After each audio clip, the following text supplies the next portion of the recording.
Bonjour et bienvenue à ce nouveau numéro du Tribunal de l'actualité, votre rendez-vous d'analyse et de décryptage. Merci à vous qui nous faites l'amitié de nous suivre à travers les antennes des médias leaders Twi TV et Watt FM. Nous sommes également accessibles, vous le savez, en streaming sur Facebook et en replay sur YouTube. Je suis Adam Scalet Ouedraogo et sur ce plateau pour analyser l'actualité, les us au siège, Bernard Bougman, Geoffroy Vaha, bonjour et bienvenue. Bonjour Président Ouedraogo, bonjour Juge Vaha, bonjour Madame, Monsieur. Bonjour Juge Bougma, bonjour Président, bonjour auditeurs et téléspectateurs. Acquisition d'un nouvel avion présidentiel, le président de l'Assemblée nationale relance les débats en demandant au ministre de l'économie, en tout cas, de proposer un plan d'acquisition d'un avion. C'était lors d'une session de programmation budgétaire et économique, une information donnée par nos confrères du journal Le Citoyen et relayée par plusieurs médias. Nous aurons la lecture des juges sur cette question qui a fait couler beaucoup d'encre de salive pendant le premier quinquennat du président Roch-Marc Christian Kaboré.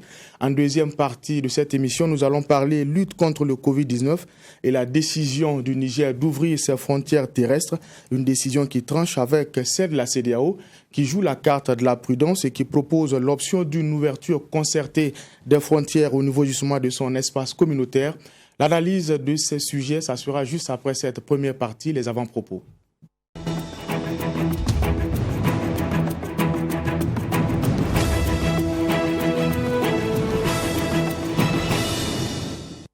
La partie avant-propos, nous allons donner la parole au juge Bougma.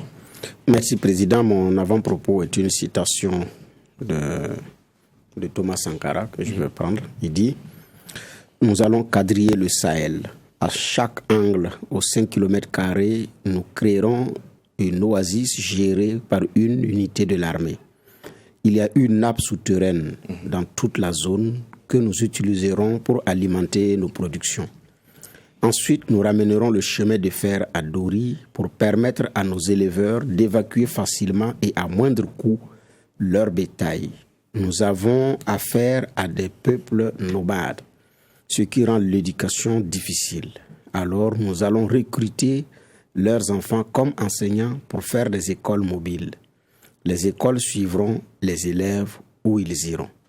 Enfin, nous construirons un littoral avec des pioches, des pelles et des explosifs grâce à la force de nos bras. Ainsi, nous serons plus dépendants de la natte du voisin. » Fin de citation. Je pense qu'en termes de vision, tout y est par rapport au Sahel. Donc, c'est un monsieur qui avait vite compris que c'est une zone qui est délaissée, mais qui a de la potentialité en termes de comme on appelle ça, de contenu souterrain, mais aussi en termes de potentialité visible, donc l'élevage. Comment faire en sorte que l'animal puisse être acheminé là où on le vend bien. Naturellement, il faut le rejoindre avec des moyens de transport conséquents. Effectivement, c'est une zone nomade. Donc, l'école, il y a un dépeuplement des classes parce que ils ont une autre culture. Donc, naturellement, il faut se conformer à cette culture-là pour éduquer l'enfant. Ce n'est pas impossible, c'est seulement une question de volonté. Je pense aussi que peut-être qu'on allait être les leaders dans cette façon de dispenser l'école où l'enseignant suit l'enfant, où il va avec ses parents parce que le père est nomade, il cherche de l'eau, il cherche de l'herbe pour son animal. Et donc sa préoccupation aussi, c'est comment est-ce que cet enfant-là, je le dis alors que je me déplace. Et donc si nous créons les conditions de cette mobilité, parce que les enfants recrutés au sein de cette même population formée pour donner le savoir aux autres. Voilà, j'ai dit on allait effectivement faire une œuvre utile. Je dis bien malheureusement, ça n'a pas suivi. Thomas est parti. Ceux qui sont venus pour la rectification n'ont pas poursuivi ce rêve parce que pour certains, c'est de l'aventure, ce n'était pas possible. La suite, on la connaît. Loin de moi l'idée de ressasser le passé, mais je dis bien, le passé doit pouvoir nourrir le présent. Et donc, cette façon de faire avec le Sahel nous a rattrapés. Et c'est même l'argument brandi par les terroristes pour dire vous avez été délaissés, vous avez suivi, vous avez fait ci, vous avez fait ça. Il a fallu l'avènement, l'arrivée du MPP, qu'un ministre, comme Simon Compaoré, ministre de la Sécurité en son temps, fasse la ronde pour revenir dire attention, il nous faut développer cette zone-là. Et c'est de là qu'est parti le programme pour le Sahel. Mais difficile aussi à mettre en œuvre compte tenu des attaques. C'était pas tôt, c'était pas tard, mais aujourd'hui, qu'est-ce qu'on fait? Je pense que beaucoup plus la question est à ce niveau. En fonction des réalités, des potentialités de cette localité, qu'est-ce qu'on fait? Et j'ai toujours dit, le Burkina a toutes les ressources humaines pour son développement. Des cerveaux, il y en a à l'appel. Et les dirigeants même les connaissent. Sauf que c'est une façon de faire qui n'arrange pas certains, qui estiment que c'est de l'aventure, c'est des rêveries puériles, et puis la suite, on la connaît. Malheureusement, nous sommes dans cette situation et ce n'est pas à l'honneur de notre pays. Mon second avant-propos, c'est à l'endroit de la police nationale, compte tenu de ce qui s'est passé lundi et de ce que les familles endurent aujourd'hui comme douleur. On perd son latin et quand on a ce genre d'informations qui vous parviennent. Il y avait eu de l'espoir quand on a dit qu'ils ont été tous retrouvés sains et saufs. Après un communiqué officiel du ministère qui vient dire le contraire. Et donc, dans ces conditions, c'est très difficile de passer une nuit sereine. Donc, à quand le sursaut? À quand la prise de conscience générale par rapport à une telle situation? Mais il y a aussi un exemple fort qui doit venir de là-haut. Je pense que le chef suprême des armées, celui que les Américains appellent le Commander-in-Chief, doit savoir qu'il y a des lignes à bouger. Et comme on appelle ça, un sursaut à faire. Ça tombe au moment où des VDP désespérés font une vidéo pour parler de leur situation et qui sont allés jusqu'à se poser la question de savoir est-ce qu'ils ont vendu une partie de notre pays à ces gens-là. Si ça a été vendu, il faut le nous dire pour qu'on puisse savoir quoi faire. Ça sonne le désespoir. Je dis bien, c'est des VDP hier, la vidéo en langue nationale, Moré a fait le tour. Je pense que c'est interpellateur. Et pour certains, c'était beaucoup plus la manipulation, alors que ceux qui connaissent les VDP disent, et ce sont même des leaders des VDP qui parlent. Ce n'est pas la base. C'est des leaders, c'est des chefs qui parlent. Donc, ils savent de quoi ils parlent. Par rapport à l'effectif qui est sorti, par rapport à ce qui en reste. Et ça sonne aussi, je dis bien, le désespoir. Geoffroy l'a évoqué. Des médias avaient déjà fait un travail. Les lignes ont bougé, mais après, on a l'impression qu'on est retombé dans l'atrophie. Donc, interpellation à qui de droit pour faire ce qui doit être fait, pour sauver l'essentiel. Merci. Juge Bougma, juge Vara. Oui, mon avant-propos s'inscrit dans la même veine que celle de Bernard Bougma. Déjà pensé donc à ces policiers tombés là, à leurs familles et à leurs proches. Et puis, il y a aussi hier la sortie du MRP, Mouvement pour la résistance populaire, de Nana qu'on avait reçu déjà au tribunal de l'actualité et avec qui j'ai débattu pendant le journal du dimanche au soir de la question sécuritaire avec d'autres invités. Et hier, il y avait un point de presse. Il faut préciser que ce mouvement est représenté dans les 45 provinces du pays. Et il est né, je pense, en 2019 et avait, dès sa naissance, voulu qu'il y ait une participation, notamment des populations, à l'aspect sécurité. Et lorsque la question des VDP est arrivée, ils ont tous intégré ce mouvement-là. Et donc, c'est des VDP, on dira comme ça. Et ce qu'il a dit hier, c'est quand même très fort aussi. Quand je dis fort, pas parce que le propos est relativement à la réalité, je vais dire grossi, non, mais c'est la réalité qui est dépeinte là, qui est comme un choc et qui doit être un rappel pour chacun de nous. Il dit, selon les statistiques, près de 30% de notre territoire, donc pratiquement le tiers, échappe à l'autorité de l'État. C'est dans la main de ceux qu'on dit Annie ou quoi que ce soit, mais c'est dans leurs mains. Et il rappelle que près de 200 VDP sont tombés depuis la création. Et il dit de façon claire, la raison, c'est le manque de moyens. Il dit on ne peut pas accepter qu'on les forme, qu'ils se soient engagés à donner leur vie, et qu'après les avoir formés, on ne leur donne pas le minimum pour aller faire cette guerre-là. Et il a employé un terme qui, moi, me chagrine, mais qui est une réalité. Il dit pourquoi est-ce qu'ils devraient penser qu'ils sont de la chair à canon.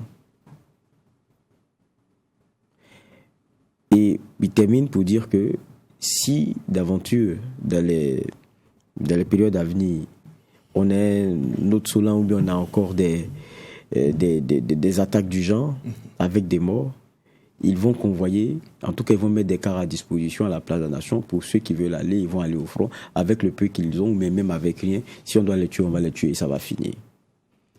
C'est des gens, parce que nous on a discuté avec lui, on sait comment est-ce qu'ils travaillent plus ou moins et les rôles qu'ils font, et on connaît la réalité des VDP. Ils sont dans des situations qui sont terribles. Et c'est à leur corps défendant qu'ils voient cette progression-là se faire avec des attaques beaucoup plus répétées. Et vous voyez des injonctions du genre, vous ne cultivez pas, vous ne faites pas ceci. C'est-à-dire, il y a une population qui est en train d'être prise à la gorge. Et ça, ils n'en peuvent plus. Et j'ai dit, les mots qui ont été choisis hier sont ceux qui transpirent une réalité de terrain, que certains ne veulent pas qu'on dise, mais c'est la vérité, ça ne va pas. Mais moi, j'ai dit, c'est un peu dans la même veine que Bernard Bougma, c'est que ce que je ne comprends pas, moi, c'est qu'on atteigne, du point de vue Mercure, quelque chose de si fort, et qu'on ne sente pas un geste outre mesure. Il n'y a pas de responsable depuis. Il n'y a rien. Est-ce que ça, c'est normal? Quand on a voté à l'Assemblée nationale ces dispositions pour les VDP et que ces personnes viennent nous faire des points pareils, est-ce que c'est normal? Quand on a Solan, et Nana le disait encore hier, ils disent les FDS, parce qu'ils travaillent avec eux, ils sont des gens compétents. Mais qu'à Solan, il y ait un détachement pas loin et qu'il n'y ait pas eu d'action menée, ils se posent des questions. Mais qui est responsable de tout ça? Donc il n'y a personne, quoi. Et ça, pour moi, c'est ce qui est grave aujourd'hui. Qu'on ait un dialogue politique où il y ait l'opposition qui dise il faut que le gouvernement démissionne, il faut que le ministre de la Défense démissionne, il faut que le ministre de la Sécurité démissionne. Mais, diantre, je ne sais pas quelles leçons ont-ils ou bien quelles sanctions ont-ils, je ne sais pas. Mais ça, il faut dire la vérité, il faut dire les choses comme elles sont. On ne peut pas atteindre des niveaux pareils et il n'y a pas de responsabilité fixée. On ne peut pas atteindre des niveaux pareils et on a l'impression que ça coule. Et ça, c'est révoltant. Et je pense que toute cette révolte, si les autorités qui nous écoutent étaient à la salle de conférence du MRP, ils auront compris. Parce que c'est des jeunes Burkinabés qui, dans les hameaux, risquent leur vie chaque jour pour sécuriser leur territoire. Le Burkina Faso. Pour sécuriser là où ils sont nés, là où ils ont grandi. Là, ils veulent que les enfants aussi connaissent et grandissent et ne disent pas, là-bas, on ne peut pas aller. C'est de ça qu'il s'agit aujourd'hui. Qu'est-ce qu'on fait? La grande question, c'est qu'est-ce qu'on fait? Est-ce qu'on va se regarder comme ça? Je dis, des choses ne peuvent pas se passer et on a l'impression que ça coule. C'est passé. Non, ça, c'est pas possible. Ok, merci messieurs les juges pour ces différentes interpellations. Merci aussi à l'équipe de réalisation de cette émission, le tribunal de l'actualité, qui nous permet d'être ensemble du lundi au vendredi sous le coup de 8 heures. Alors nous allons attaquer le premier sujet qui a été enrôlé pour cette convocation, je le disais. Le sujet est relatif à l'acquisition d'un nouvel avion présidentiel. Faut-il en tout cas acquérir un nouvel avion pour remplacer le pic du Naouri? Il faut se rappeler que le 6 février 2017, de retour de Bamako, le président du Faso avait répondu et tranché sur la question. Pas d'acquisition d'un nouvel avion au regard de la situation sécuritaire et économique. La question est désormais au goût du jour avec cette sortie du président de l'Assemblée nationale qui estime qu'il est temps de mettre fin à la révision d'un vieux TACO et de mettre en danger la vie des citoyens, de ceux en tout cas qui empruntent cet avion-là. La question est au goût du jour, je l'ai dit. Juge Bougma, est-ce que vous comprenez un peu cette réaction du président de l'Assemblée nationale qui estime qu'il faut en finir avec cette question de l'avion présidentiel? Je comprends parfaitement. Je le dis, moi, je n'avais pas fait de mystère par rapport au choix à faire de changer l'avion. Si c'est sur cette question, je le suis depuis longtemps et sur cette même ligne. Pas que je défends l'acquisition de, comment on appelle ça, d'un confort luxueux pour un président dans un pays en proie au terrorisme, tout. Non. La dernière fois que je l'ai emprunté, on était sous la transition. Et même déjà sous la transition, ça n'allait pas. Et même avant ça, quoi. Et donc, sous la transition, je suis venu du voyage, je porte jusqu'à présent les séquelles d'ailleurs de cet avion qui m'a bousillé une oreille. Et ça, je le dis, je n'ai pas fait de mystère par rapport à cela. Donc, j'ai eu de la difficulté là-bas. J'ai été soigné. Et puis, bon, comme on appelle ça, une prise en charge légère entre griffes qui m'a permis de tenir. Maintenant, arrivé à Ouagadougou, c'est après que je me suis rendu compte que bon, l'oreille, je ne vais plus l'avoir. Voilà. Mais bon, bref, la réalité aussi, ce n'est pas moi seul. Et ils sont nombreux qui avoir pris l'avion présidentiel ne veulent plus y entrer. Un des amis d'ailleurs du président de la République, quand ils sont revenus d'un sommet de l'Union africaine, je pense que c'était le sommet de 2018 ou 2017, 2018. Il a dit, c'est un Sénégalais, il a dit, il ne va plus rentrer dans cet avion. Et le président d'ailleurs, en son temps, l'appelait déjà un tracteur volant, compte tenu de son bruit qui est assourdissant et tout ce qu'il y a comme difficulté. C'est un avion qui est plusieurs fois rentré en maintenance et qui engloutit beaucoup d'argent par rapport à ces frais de maintenance-là. Et c'est ça qui fait que je dis, dans une prévision, on aurait pu avoir le courage de faire en sorte d'avoir un nouvel avion plutôt que de mettre autant d'argent dans la maintenance et autant d'argent dans la location. Donc, on n'a pas, les chiffres n'étant pas rendus publics, c'est très difficile d'accéder à ces chiffres-là. Mais la réalité aussi, elle est là implacable. Donc, c'est un chef de l'État qui a renoncé à l'achat d'un nouvel avion, compte tenu aussi de la pression, mais en même temps, qui fait dans la location, ou également qui engage beaucoup d'argent pour pouvoir réparer l'avion. Alors que pour tous ceux qui ont des engins comme nous autres, en fonction du niveau, parce que chacun au moins a un engin de déplacement, un moyen de déplacement, on n'est pas loti à la même enseigne, c'est vrai, mais on a au moins eu l'occasion d'être chez un mécano pour une réparation. À un moment donné, vous vous rendez compte que c'est mieux de changer la pièce ou la chambre à air, c'est selon, plutôt que de passer son temps chez le vulgarisateur. Et quand ça devient plus poussé, la tentation, sauf si vous n'avez vraiment pas les moyens, c'est de tout faire en sorte pour changer d'engin, parce que celui-là, il prend plus d'argent pour les révisions que pour vous amener là où vous voulez. Et à un moment donné, avec cet engin, vous êtes sûr de ne pas arriver. Sauf que l'avion, il n'y a pas, c'est pas une affaire de je vais serrer au bord de la route chercher un dépannage. Non, c'est dans les airs. Le même avion d'ailleurs avait fait un retour sur Ouagadougou avec une délégation qui se rendait en Belgique. Là, on était dans les années 2017 ou 2018 également. À un moment donné, ils se sont rendus compte que ce n'est pas évident. Ils sont revenus à Ouagadougou. C'est une délégation officielle du Burkina. Donc, est-ce qu'il faut aussi prendre le risque de mettre en danger la vie de ceux qui y entrent? Ce n'est pas le chef de l'État seul qui voyage avec l'avion présidentiel. Il y a des moments où, pour des missions officielles, je ne sais pas si ça continue, il y a des moments où le Premier ministre a voyagé avec le Pic Naouri. Donc la réalité aussi, ce n'est pas lui seul qui prend ça. Et puis, il n'est pas seul dans l'avion. Et l'avion aussi a une histoire. L'avion date depuis longtemps. On l'a même acheté en seconde main.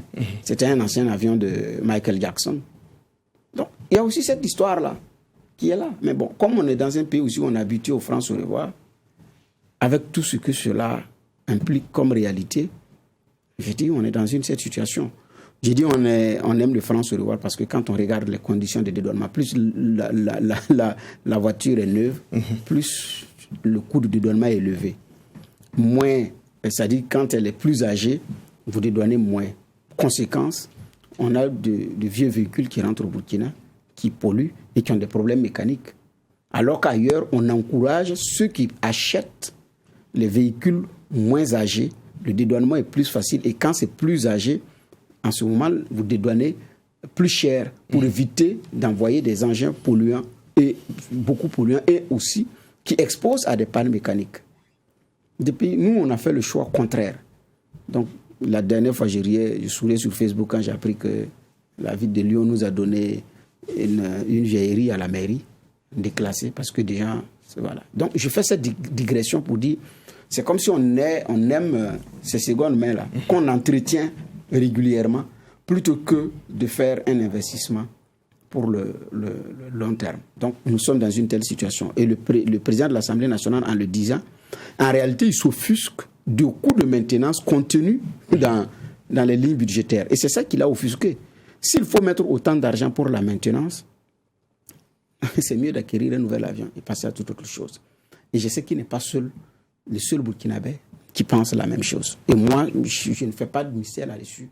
Je fais partie de ceux qui pensent qu'il faut changer l'avion. Et ça, c'est un évangile que je prêche depuis longtemps. D'accord. Alors, je l'ai rappelé en début d'émission, le débat s'est posé dès le premier mandat du président Roch-Marc Christian Kaboré. Est-ce qu'avec le recul, la question n'a pas été à son temps traitée avec beaucoup de passion, juge Var? Non, je ne pense pas qu'il y a eu beaucoup de passion forcément autour du sujet, mais il y a eu plutôt la crainte du président lui-même de se voir taper dessus pour s'engager dans une dynamique dispendieuse alors qu'on est dans une réalité. Lui-même, il disait ce propos-là en son temps, je peux vous assurer, sur la question c'était en 2017, sur la question de l'avion, il dit je peux vous assurer qu'au regard du contexte au Burkina, vous pouvez compter sur moi pour ne pas engager des frais de prestige pour le président du Faso. C'est ce que lui-même il disait. Mais à la réalité, c'est qu'on est aujourd'hui dans une situation qui, pour moi, est contraire même à ça. Parce que si on en arrive à dépenser plus pour un avion, ce n'est plus une question de dépenses de prestige. C'est qu'on veut éviter beaucoup de parlotte, alors que dans le fond, on se retrouve pris dans le même piège. Moi, j'ai fait l'expérience de cet avion-là pour Addis, mais je vous assure que, et ça encore, c'est une affaire d'années, mais je vous assure que ce n'est pas simple.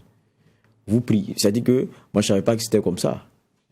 Mais tenez-vous au retour, j'ai bien prié, hein, parce que ce n'était pas simple. Non, je vous le dis, je vous l'assure.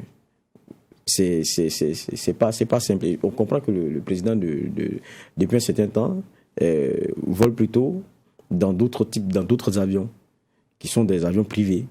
Moi, je pose pour moi, il y a plusieurs questionnements qui peuvent être posés à ce niveau-là. Parce que quand on lisait, par exemple, un article de l'économiste du Faso, pour le citer, parce que c'est très important, il disait, dans leur article, que, parce qu'ils étaient dans des prévisions, ils avaient regardé, 2019, l'avion coûtait 2,5 milliards, avec 600 millions en gros pour ce que vous avez comme frais d'entretien pour l'équipage. 2020, c'est 4 milliards. En 2 ans, on est déjà à pratiquement 6,5, 7 milliards. Plus de 7 milliards. Pour l'entretien. Pour que l'avion puisse rouler. Sans oublier qu'il y a la question de maintenance qui vient de façon récurrente. Et tenez-vous bien, on finit de réparer ça, on finit de faire tout ça, on finit de dépenser pratiquement 7 milliards en 2 ans. On continue de rouler dans d'autres avions qui sont loués. On ne veut pas acheter un avion parce qu'on ne veut pas s'engager dans des dépenses connaissant le contexte du Burkina. Mais on s'engage dans d'autres dépenses qui nous coûtent plus cher qu'acquérir un avion. Mais qu'est-ce qu'on veut qu'est-ce qu'on veut à la fin? C'est éviter qu'on nous dise, voilà, vous êtes en train de faire ça. Mais ce n'est pas ça le problème. À la fin, vous nous faites dépenser, même si vous redorez votre blason d'une façon ou d'une autre. Mais ce n'est pas ça le problème. Ne mettons pas du vernis, grattons, et puis on verra que c'est rouillé en bas. C'est là la vérité. Courageusement, achetez un avion, puis on va avancer. Sinon, on est en train de dépenser. Et puis, ce n'est pas que ça. Un président qui est en train qui passe son temps à circuler dans des avions de privé. Mais il y a des collisions qui peuvent être possibles. Après, quand vous allez entendre marcher, donner, vous allez dire quoi? Comment est-ce qu'on ne peut pas penser à certaines choses? Et puis, un État, c'est un État. Le président, c'est un symbole. Je pense qu'il faut avoir le courage de certaines réalités. Et puis, ne pas prétexter de certaines choses pour nous remettre dans les mêmes problèmes. Parce qu'on est en train de payer plus cher. Et ça, c'est une réalité. On l'a dit, ce n'est pas aujourd'hui. Donc, je pense qu'il y a des petites choses sur lesquelles il faut être un peu courageux, quoi. Ça, cette question d'avion-là, ça doit être réglé. Sinon, écoutez, si vous vous rappelez bien, l'avion, il avait disparu des radars. Il était en train d'être réparé, je pense, quelque part en Europe, là-bas. Il est revenu avec la dépouille de Feu Salifou Diallo. Depuis, il est calé. On prend des avions en location pour aller pour des missions. Je me rappelle, quelqu'un faisait une boutade. On a l'impression que votre président fait de l'avion stop. Ça ne grandit pas. Et au-delà de grandir, il y a des dépenses qui sont plus onéreuses. C'est-à-dire qu'il faut, si c'est vrai qu'on veut que la bourse, c'est-à-dire que ce que nous avons ne soit pas dépensé outre mesure, il faut être concret et honnête pour dire que cette situation dans laquelle on est, où on pense sauver certaines apparences, nous coûte plus cher. Et je crois que au risque de me répéter, il n'y a pas 46 façons de dire que, bon, cet avion-là, ça ne va pas. Et puis, j'ai dit, on est un État, il y a des symboles. On on ne demande pas d'aller acheter aussi des avions du type, je ne sais pas moi, à la camerounaise ou quoi, et puis après il y a des gros scandales. C'est pas de ça qu'il s'agit. Il ne s'agit pas de prendre un avion et plein de luxure. Non, il faut un avion qui permette au président de pouvoir voyager dans une sécurité et puis éviter qu'on ait ce type de location plus onéreuse, des entretiens qui nous coûtent encore plus cher, un Boeing de type 727 qui est vieux. C'est vrai, on dit qu'il est doté de 3 moteurs qui tiennent encore, mais à la vérité, c'est qu'il est vieux. Même l'équipage adapté, il faut aller le chercher même ailleurs. D'où la question de l'entretien avec les 600 millions. Parce que il suffira ce type d'avion, donc ceux qui le maîtrisent et qui peuvent continuer d'en faire la maintenance ne sont pas nombreux. Donc il faut aller chercher encore loin pour venir avec des personnes et ça coûte encore plus cher. D'accord. Alors, c'est vrai qu'il y a la question de la facture, Geoffroy le rappelait tantôt, mais il y a la question de l'image sur le plan diplomatique. Notre pays aussi prend un coup. Non, mais ça, ce n'est pas... c'est pas prend aussi un coup. Ça prend un coup puisque quand vous partez avec un avion de location lors des sommets, c'est à votre descente maintenant, c'est le président burkinabé qui arrive. Puisqu'on ne voit aucun symbole sur l'avion qui dit que c'est l'avion burkinabé. C'est l'équipage qui sait que dans tel vol, voilà. Mais ceux qui sont en attente et qui attendent d'accueillir ne savent pas quel président qui est en train de descendre. Ça, au moins, c'est clair. Puisque ce n'est pas, il n'y a pas le drapeau dessus, il n'y a rien. L'avion descend, c'est quand vous commencez à descendre que bon voilà. C'est ceux qui sont commis vraiment à la tâche, qui savent que tel avion qui est en train de descendre, c'est tel chef d'État, c'est ceci ou c'est cela. Donc je pense qu'il y a cette réalité. Donc il y a l'image du pays qui prend un coup. Et sur ces questions-là, ce n'est pas là. C'est très visible. Donc il y a cette réalité. Donc j'ai dit aujourd'hui, Geoffroy l'a dit, c'est un ancien modèle. Les maintenanciers là sont difficiles à trouver. C'est aujourd'hui, c'est comme si vous roulez avec une moto Ninja ou une P50. À Ouagadougou, il y a combien de jeunes mécanos qui maîtrisent ce système-là? D'abord, vous allez avoir de la difficulté, vous allez avoir le carburant mélange pour rouler. Et ensuite, trouver un mécanicien qui maîtrise cet engin-là. Dans la jeune, ceux qui ont commencé la mécanique il y a 10 ans, vous n'en trouverez pas. Ils ne maîtrisent plus le système. C'est la même chose, c'est ce qui est dit dans l'article également. C'est ancien. Donc les maintenanciers, qui vont aller même d'ailleurs se certifier pour venir réparer, parce qu'ils sont très en avance. Ce n'est pas que l'avion n'était pas robuste. Et il est même dit que l'avion est vendable. Le même avion est toujours vendable. Parce qu'il y en a qui font la casse et tout. Donc c'est même toujours vendable. Son argent peut peut-être contribuer, je ne sais pas comment il peut vendre, je ne sais pas. Mais la réalité aussi, elle est là implacable. Mais, je dis, pour l'image du pays, ça prend véritablement un coup. Et alors que ce débat, on aurait pu le régler même lors du premier mandat du président. Parce que quand le débat a été posé, je me rappelle de la sortie sur Facebook qui a fâché plus d'un, parce qu'il avait mal posé le problème. Et la sortie de M. Bénon Pascal, ancien gouverneur, donc cadre du MPP, qui avait fait sa publication sur Facebook, qui dit qu'ils vont changer l'avion, n'en déplaise à qui que ce soit, parce qu'il s'agit d'abord de la vie de leur président. Non. Le problème n'a pas été très bien posé en son temps. Ce n'est pas n'en déplaise. Il y a un avion qui, effectivement, présente des risques pour les passagers. Ce n'est pas le chef de l'État seul, j'ai dit bien qu'il voyage avec l'avion. Quand il décolle, et plusieurs sous disent l'entourage du président, il y en a qui ne veulent plus monter là. Ils disent, président, si c'est cet avion, moi je ne vais pas monter. Vous avez le courage. Il y a un qui a dit que le chef de l'État est courageux. Et il continue de monter dans cet avion. Mais l'entourage ne veut plus. Avec juste raison. L'avion a déjà fait, j'ai dit, l'avion a déjà fait un demi-tour à Ouagadougou. Alors qu'il était pratiquement vers l'Algérie. Pour revenir à Ouaga. Avec des membres, des conseillers à la présidence et des cadres qui avaient une mission. Ils sont revenus.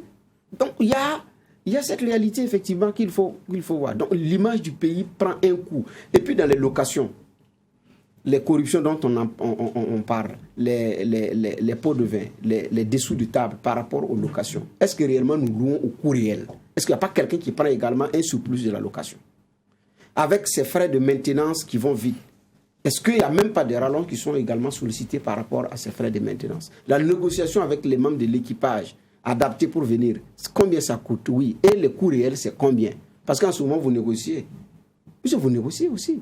C'est vrai qu'il y en a qui veulent le boulot, oui, mais en attendant, vous négociez. Donc, c'est lui qui qui place ses conditions.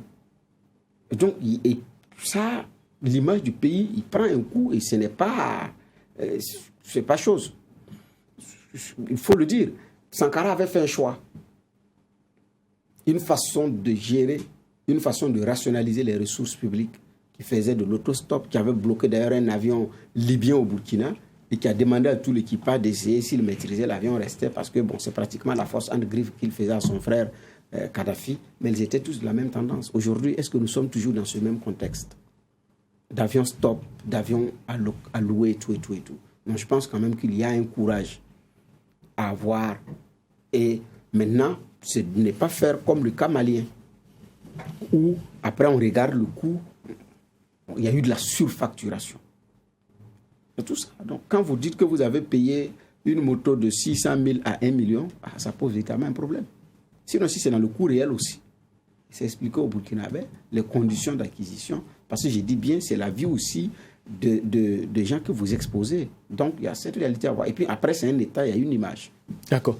Oui, comparaison n'a pas raison, mais la même question, sinon le même débat s'est posé ailleurs. On se souvient aussi du cas sénégalais, mais là-bas, la polémique n'a pas duré. Le président Macky Sall est allé vite et a tranché sur la question. Oui, il est allé vite, il a tranché sur la question. Bon, vous savez, le Sénégal aussi, c'est pas le Burkina, hein. Les réalités sont différentes. Sinon, vous voyez aussi à côté, en Côte d'Ivoire, on parle d'une flotte présidentielle, pratiquement 10 avions. Oui. Là-bas encore, c'est autre chose. Et puis bon, vous savez, on ne contredit pas Alassane comme ici, on critique le président Roch-Kaboré. C'est vraiment des contextes différents. Moi, je dis, c'est bien de dire qu'on ne va pas s'engager dans des dépenses de prestige. Mais aujourd'hui, disons-nous la vérité, le pic du Naouri, là, le maintenir tel quel et s'entêter, c'est dispendieux. Disons-le de façon très nette. Un autre choix, et on ne va pas le répéter, serait beaucoup plus intéressant pour nos bourses. Mais il n'y a pas que ça. Ça, on a fait le débat, on a donné notre avis là-dessus. Mais c'est le président de l'Assemblée nationale qui dit, quand on regarde, franchement, ça nous coûte cher. C'est sûrement ça, c'est sûrement ça l'approche. Mais autant le président ne veut pas des dépenses de prestige, ça veut dire que la question du train de vie de l'État, la question de ce qu'on devrait voir de cet exécutif, de ce mandat Roch, de tout cela, ça ne doit pas transpirer une certaine gabégie ou un laisser-aller dans les dépenses. Mais le président de l'Assemblée nationale, là, Alassane Bala Sakandé, lui aussi, son cortège a pu nous aider à faire des économies. Mais oui, on parle de son cortège. C'est du carburant, c'est des voitures, c'est plein de choses. C'est un peu un coup de gueule aussi. Regardez aussi le dame médiateur du Faso. On parle de son cortège. Aidez-nous à faire des économies, messieurs. C'est-à-dire, autant on dit oui, ça fait dépenser. Les économies, on doit le faire à tous les niveaux. Tout à l'heure, on parlait de la question sécuritaire. Chacun doit commencer à se serrer la ceinture. Hein. Quand on lance les ton là, et puis on demande à chaque fois aux populations, venez apporter. Et qu'on vous regarde quelquefois dans des choses qui pour nous ne comptent pas outre mesure, on devrait tous se permettre aussi cette petite obligation-là. Pas l'impression qu'on serre la ceinture et que d'autres portent des bretelles. Non. Je crois que c'est de ça aussi qu'il s'agit. C'est un peu un coup de gueule. C'est une brèche qui me permet de dire cela parce que je l'avais en travers de la gauche depuis longtemps. Et parce qu'il y a beaucoup qui en parlent. Autant le président dit oui, on ne veut pas des dépenses, ceci, cela. Et puis, même au Premier ministre, ce qu'il avait promis sur la question du train de vie de l'État, avec un certain nombre d'éléments, jusqu'à présent, et puis je sais que ça lui est rappelé très souvent, on attend beaucoup de voir les changements, parce que les changements, on ne les sent pas, ce n'est pas perceptible. D'accord. Alors, comme je le disais, de retour de Bamako, le 6 avril 2017, le président du Faso avait dit tout net, pas de changement d'avion présidentiel. Et les raisons avancées à son temps, c'était non seulement le contexte sécuritaire et puis la situation économique du pays. Aujourd'hui, on peut dire que les signaux ne sont pas au vert. On est presque dans la même situation, finalement. Est-ce que le président va faire un rétropédalage après le coup de gueule de Bala Alassane Sakandé? Non, ici, il ne s'agit pas de rétropédalage. Qu'il achète un nouvel avion ou pas, il y a des coûts liés à la location et liés à la maintenance. Et c'est un choix à faire. Le choix, il est là. Vous faites un choix que vous voulez. On a un contexte sécuritaire, on a des hôpitaux à équiper. On a effectivement des personnes en déplacement interne, des déplacés internes à gérer. Donc on est dans une situation, j'ai dit bien, très compliquée. Maintenant, la réalité aussi, c'est que ces choses-là sont en l'état et la maintenance chère continue. Le paiement cher d'un des membres de l'équipage venu d'ailleurs continue. Et le coût de location également continue. C'est ça, j'ai dit, quand on fait le point de tout ça, il y a un choix à faire. Maintenant, on a une opinion publique qui est très difficile, effectivement, à cerner, qui va, effectivement, mettre sur la même table ce que je viens de dire. On a des personnes déplacées internes à gérer. Il y a des malades qui doivent être soignés dans des hôpitaux. On a des hôpitaux à équiper. Il y a des routes qui ne sont pas bien. Il y a des écoles qui s'effondrent. Il y a ceci ou cela. C'est beaucoup plus, comment on appelle ça, la priorité à ce niveau, plutôt que de parler d'avion présidentiel. Donc ces arguments vont être mis sur la table. C'est ça. Maintenant, avec toutes ces réalités, j'ai dit bien qui sont connues et c'est des réalités qui existent. Et également un avion qui engloutit beaucoup d'argent pour sa révision et dans la location. Au moment où il faut parler rationalisation des ressources, qu'est-ce qu'il faut faire? Entre passer son temps à coller une chambre à air. Bon, c'est vrai qu'aujourd'hui, de plus en plus, la chambre à air est en train de disparaître au niveau des engins à 2 roues et même des 4 roues. Entre passer son temps effectivement à faire ça et acquérir, payer une nouvelle chambre à air, le choix, qu'est-ce qu'il faut faire? C'est un exemple simple que je prends comme ça, quoi. Donc, il y a cette réalité. Mais le chef de l'État, il dit au Burkinabé de façon subtile, en 2017, si j'avais peur, je ne serais pas dans cet avion. C'est une polémique qui se mène, mais je voudrais dire qu'à aucun moment, le président n'a engagé aucun débat sur le changement de l'avion présidentiel. Je dois dire que le jour où le pic du Naourou sera dangereux, pour la vie du président, on le laissera au sol et on fera autre chose. Au regard du contexte du Burkina Faso, vous pouvez compter sur moi pour ne pas engager des frais de prestige pour le président du Faso. Donc la polémique peut s'arrêter. Oui, il a dit le jour que ça va être dangereux, on le laisse au sol, on fera autre chose. Donc, quand ça va être difficile, quand il verra qu'il ne peut plus rentrer là-dedans, il va laisser et puis continuer dans la location. Parce que c'est ce que nous voulons. En même temps. Il dit, on va faire autre chose, puisqu'il va voyager. Il ne va pas aller à pied. Ce n'est pas des endroits où on peut également aller avec une voiture ou un hélico. Donc, il va aller comment? Il va louer. Et parfois, il y a des généreux donateurs, des hommes d'affaires qui ont des jets privés et qui mettent à la disposition du président à 0 francs. Mais nous allons payer ça également rubis sur ongle. Un homme d'affaires qui vous donne son avion, son jet, gratos, allez-y, revenez, je gère tout, je prends tout en charge. Je voudrais parler de collusion entre l'économie mais c'est ça, mais c'est clair là. L'économique et le politique. Oui, c'est tout. Mais est-ce que vous aurez également le courage de lui refuser certains marchés? Ah non, c'est pas possible, c'est pas comme ça que ça marche. Donc, pour éviter même ces collusions, j'ai dit bien, il y a des choix conséquents à faire. Ou bien vous voulez louer, on dit, bon, comme c'est la présidence, je revois les coûts suffisamment à la baisse, voilà, parce que c'est l'occasion pour quelqu'un également de rentrer dans les grâces du président. Donc, ou bien pour la première location, bon, voilà. Donc, la réalité aussi, j'ai dit bien, il y a un choix à faire. On le laisse au sol, on fait autre chose, mais il va voyager, il voyage comme à maintenant. J'ai dit bien, on a toujours ces réalités qui sont là. Cette difficulté quotidienne qu'on a sur le plan sanitaire et sur le plan social et tout ça, oui. Mais en 2016-2017, on n'était pas dans ce contexte. Alors que le débat était déjà posé en 2016. En 2016, les premières réactions ont commencé en 2016. Et c'est en février que pratiquement le chef de l'État s'est exprimé là-dessus. Le 7 février 2017, que lui-même il s'est exprimé là-dessus. Donc si les hommes de médias en viennent à poser la question, c'est-à-dire quand même qu'il y a du substrat. Et il dit que non, lui, il n'a pas peur d'y entrer. Mais les autres ont peur d'y entrer. Ses amis ont peur d'y entrer. Il y en a qui disent qu'ils ne veulent, même si c'est le pic Naouri, je ne voyage plus. Non, même lui-même l'a posé. Donc Même lui-même l'a posé. S'il l'a posé, c'est qu'effectivement, ça mérite. C'est un sujet à débat. Mais nous sommes aussi dans un pays sahélien où l'avion, c'est le luxe. Tout ce qui est avion est luxe. Ce n'est pas forcément, c'est un moyen de déplacement. On traverse l'Atlantique, c'est un moyen de déplacement. Et j'ai dit maintenant, il y a un choix à faire. Si on estime que compte tenu du contexte sécuritaire, on va continuer dans la location. Et dans la maintenance, si d'ailleurs on continue cette maintenance, c'est à nous de faire ce choix-là. Merci, messieurs les juges. Nous allons à présent aborder le deuxième sujet enrôlé pour cette convocation. Et je le disais à l'entame de l'émission, après 15 mois de fermeture des frontières terrestres, le Niger a décidé de les ouvrir. La décision a été prise lors du dernier Conseil des ministres. Et je le rappelais également, c'est une décision qui tranche avec celle décidée au niveau communautaire, puisque la CEDEAO veut une ouverture des frontières terrestres concertée. Alors, juge Va, comment vous appréciez cette décision du Niger-là de faire presque cavalier seul dans ce dossier-là? Je crois qu'aussi chaque pays a ses réalités. Et vous savez, même des pays comme Burkina aussi, Interland, on souffre beaucoup aussi de ces fermetures de frontières. Mais moi-même, au-delà, je pense aussi que avec les pressions qu'il y a eu, je parle du message venu du bas, de la base.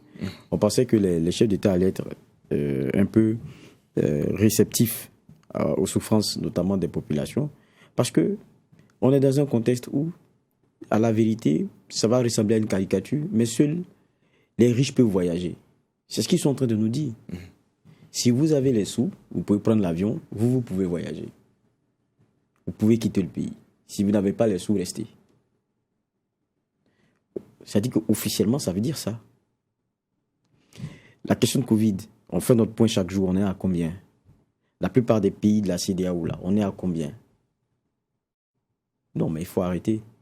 Et ce sont des économies qui sont en train d'être tuées. Je pense qu'on a fait plusieurs reportages là-dessus, avec certains marchés qui ne dépendaient que des axes routiers que nous avons, avec notamment les pays de la sous-région. Mais tout ça, ça commence à mourir. Et ça commence à étouffer fortement nos économies. Je pense qu'ils en sont conscients.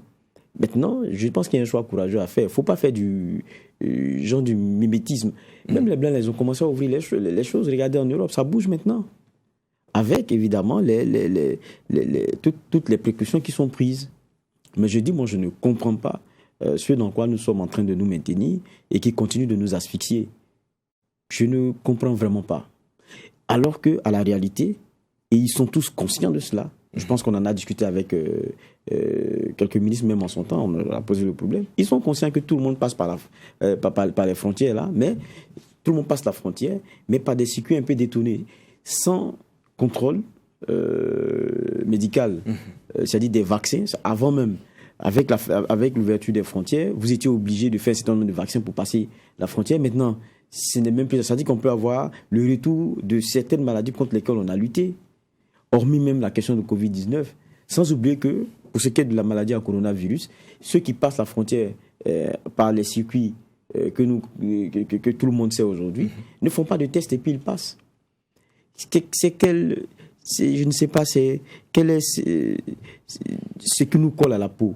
De refuser, c'est quelquefois nos réalités, et puis d'accepter de continuer dans un genre de mensonge. C'est encore même plus dangereux, la situation dans laquelle nous sommes, plutôt que d'ouvrir les frontières. Parce que là, au moins, on permet un contrôle. Toutes les compagnies qui faisaient avant Ouagadougou et toutes les autres capitales que vous avez dans les pays limitrophes continuent de le faire. Nos autorités, ceux qui nous regardent, ils sont au courant.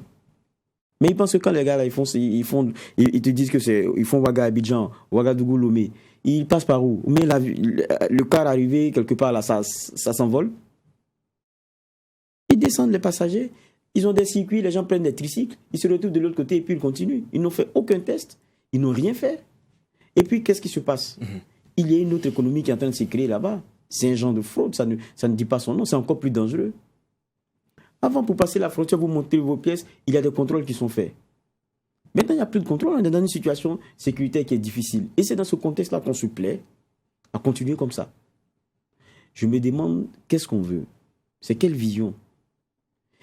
Qu'est-ce qui ne va pas? Parce que la réalité, là, c'est celle-là.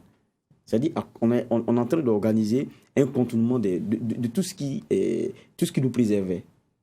Et des questions sécuritaires, et des questions de maladie, et tout ce qui était assis depuis de façon claire et qui nous préservait, on est passé dans une réalité légitime de la contourner, et ça, au su et au vu de même ceux qui sont à Kosiam, là, ils savent ça. Même quand vous discutez avec... Non, on a discuté avec certains membres du gouvernement, ils le savent. C'était même sous lorsque Fulgence Rémy Dandjinou était ministre de la Communication, il avait dit, c'est en train d'être discuté, c'est de façon concertée, mais très bientôt, vous allez avoir un retour ou quoi que ce soit. Parce qu'il y avait une pression forte qui était en train de venir. On sait que ce n'est pas seulement du fait des autorités burkinabées, mais je parle des chefs d'État de la CEDEAO de façon générale, qui, à l'aube d'une rencontre, tout le monde se dit, sûrement que la question sera inscrite et ça sera réglé. Et mais c'est souvent avec beaucoup de déception qu'on se rend compte que c'est même pas une question qui est à l'ordre du jour, mais ça n'inquiète pas comme les populations, elles, sont impactées. D'accord. Vous l'avez dit, il y a plusieurs dates qui ont été annoncées, mais la réalité sur le terrain, c'est que les frontières terrestres restent fermées. Est-ce que vous comprenez un peu la posture de la CEDEAO? Pas du tout. C'est une posture que je ne comprends pas. La preuve, le Bénin n'avait pas fermé même ses frontières au temps fort de la maladie à coronavirus. Et le Bénin a survécu. Il continue. Des gens s'y rendent, mais c'est maintenant parce qu'ils ont harmonisé les tests. Donc, ils reconnaissent maintenant la validité des tests faits dans les différents laboratoires des différents pays. Sinon, tu quittais Ouagadougou avec ton test, tu as fait le test, tu arrives au Bénin, tu reprends. À 52 000, on était à 50 000, ils étaient à 52 000 et quelques. Vous faites ça. Et au retour également. Donc, ça, Talon dit, moi, la frontière est ouverte, voici les conditions d'entrée. Tu as fait un test dans ton pays, oui, mais il faut faire chez moi parce que je dois me rassurer qu'effectivement, tu es sain et sauf.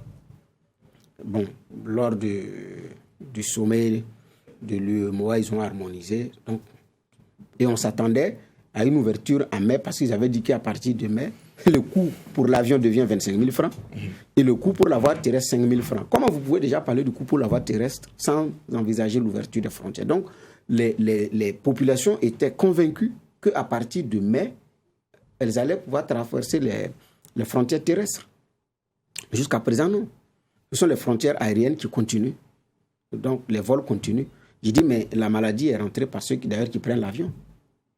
Et effectivement, il y a un grand flux au niveau des frontières.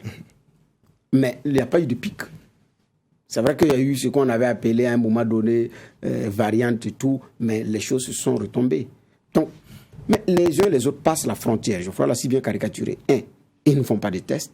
Ils fraudent pour passer la frontière, mais il n'y a pas de pic dans les différents pays. Donc, c'est-à-dire que c'est pas ça. Ce n'est pas le risque de contamination forcément.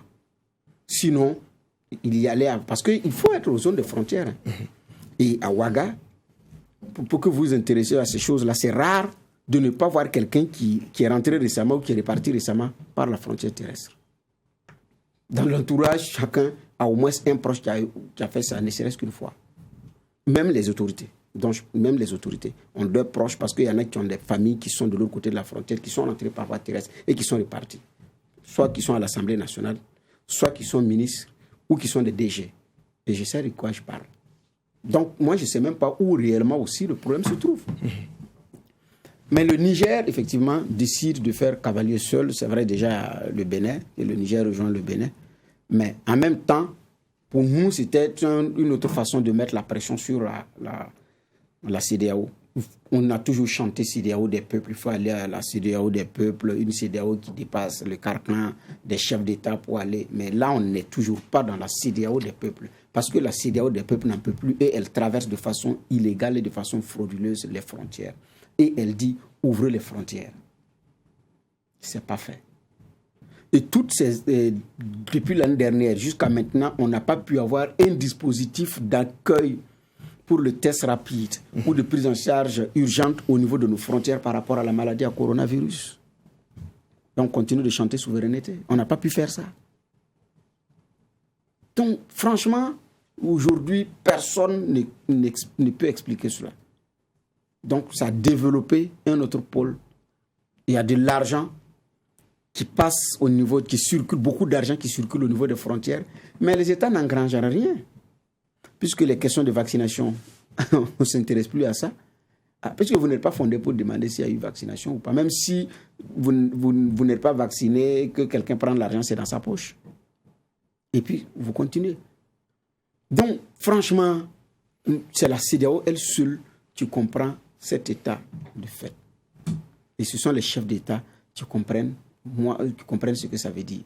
Mais en même temps, pour le Niger, c'est vrai, il y a des conditions d'entrée. C'est-à-dire que vous fraudez votre frontière, vous rentrez et puis le Niger vous laisse passer. Vous quittez le Niger, vous traversez votre frontière, vous fraudez maintenant pour le pays d'accueil. En ce moment, qui est complice de la fraude? Qui est complice de cette traversée illégale? Qui est complice de, comment on appelle ça, de ce nouveau système d'arnaque et de raquette au niveau des frontières? Ce sont ces États qui ont refusé de faire comme le Niger. Ça, il n'y a pas à tourner autour du pot parce qu'il nous revient que même les gardes frontières, certains sont dans le réseau pour le trafic à travers les tricycles. Il y en a qui ont fait leur placement des tricycles et qui engrangent beaucoup d'argent. Et en même temps, ce sont les chefs d'État qui sont complices de cet état de fait. Alors, juge, que vaut cette décision du Niger quand on est entouré de pays qui n'ont pas décidé de la de l'ouverture de leurs frontières? Non, c'est beaucoup plus dans le symbole. Non, ce n'est pas dans le symbole. Ça veut dire qu'eux n'ont pas de problème. À leur niveau, vous rentrez comme vous voulez avec comment dire cela, les canaux qui sont ceux habituels. Vous venez, vous allez avoir des hommes de tenue postés aux frontières qui vont faire ce qu'il faut d'usage en termes de contrôle et tout. Ça veut dire que de l'autre côté, on ne regarde pas d'où vous venez. Puisque de l'autre côté, normalement, vous n'êtes pas censé passer. Mais une fois que vous êtes sur le territoire, vous allez remplir les formalités qu'il faut. Mais c'est ça le problème. C'est comme disait l'enseignante marocaine, Ouetta, si ma mémoire est bonne, elle dit le problème c'est que la vérité elle est nue. Et notre société aujourd'hui, elle glorifie quoi? La pudeur.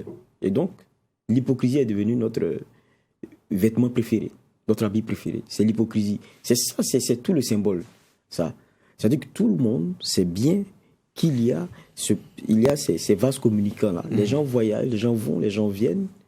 Les gens le savent. Ils vont dire que nos frontières continuent de rester fermées. C'est une hypocrisie.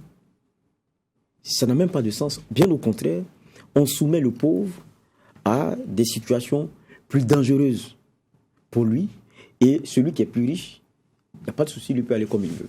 C'est vraiment frustrant ce qu'on est en train de vivre avec la question des fermetures de frontières. Et c'est un genre de mimétisme qui, pour moi, n'a pas du tout sa raison d'être. Sinon, on ne comprend pas. On est en train de tuer nos économies et on ne sait pas vraiment pourquoi. Pour la question de Covid, mais dans ce cas de figure, ça veut dire que les chiffres qu'on nous donne maintenant, c'est des faux chiffres. Il y a tellement... Mais il y a un manque de vérité dans cette affaire. Merci, monsieur le juge. C'est sur ce mot que nous allons mettre un point final à cette convocation. Alors, on va se donner rendez-vous demain pour en tout cas avoir les mêmes lectures, en tout cas des clés de lecture sur l'actualité. Mais en attendant, nous demandons aux téléspectateurs, aux auditeurs de True TV et Watt FM de rester fidèles à nos programmes. Excellente journée.